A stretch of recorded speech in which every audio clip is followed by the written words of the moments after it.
নমস্কার বন্ধুরা, আজ আপনাদের জন্য নিয়ে এসেছি ডিম আর মসুর ডালের অসাধারণ একটি নতুন রেসিপি, যা ভাতের সাথে জমে যাবে। প্রথমে একটি পাত্রে 4টি ডিম ভেঙে নিচ্ছি। এবার ডিমগুলোর মধ্যে পরিমাণ মতো গোলমরিচ গুঁড়ো এবং স্বাদ মতো নুন দিয়ে একটি চামচ দিয়ে খুব ভালো করে ফেটিয়ে নিতে হবে।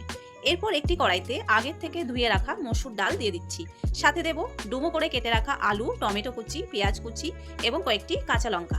এবার একে একে যোগ করব নুন, হলুদ গুঁড়ো, ধনে গুঁড়ো, সামান্য গোলমরিচ গুঁড়ো, আদা বাটা এবং রসুন বাটা। সবশেষে একটু সর্ষের তেল দিয়ে হাত দিয়ে মশলা আর ডাল খুব ভালো করে মেখে নেব। মাখা হয়ে গেলে পরিমাণ মতো জল দিয়ে ডালটি সেদ্ধ হওয়ার জন্য গ্যাসে বসিয়ে দেব। এবার অন্য একটি তাওয়ায় সামান্য তেল গরম করে ফেটিয়ে রাখা ডিমের মিশ্রণটি অল্প অল্প করে ঢেলে দেব।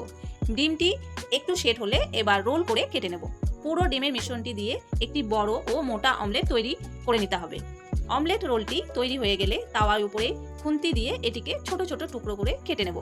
টুকরোগুলো নামিয়ে রেখে ওই একই তাওয়ায় আবার একটু তেল দিয়ে পেঁয়াজ কুচি সোনালি করে ভেজে বানিয়ে নিতে হবে বেরেস্তা। এদিকে আমাদের ডাল ও আলু সুন্দর সিদ্ধ হয়ে এসেছে। এবার কেটে রাখা ডিমের টুকরোগুলো ডালের মধ্যে ছেড়ে দেবো এবং উপর থেকে ভাজা পেঁয়াজ ছড়িয়ে হালকা হাতে মিশিয়ে নেব। ব্যাস, তৈরি আমাদের জিভে জল আনা ডিম ডালের তরকারি।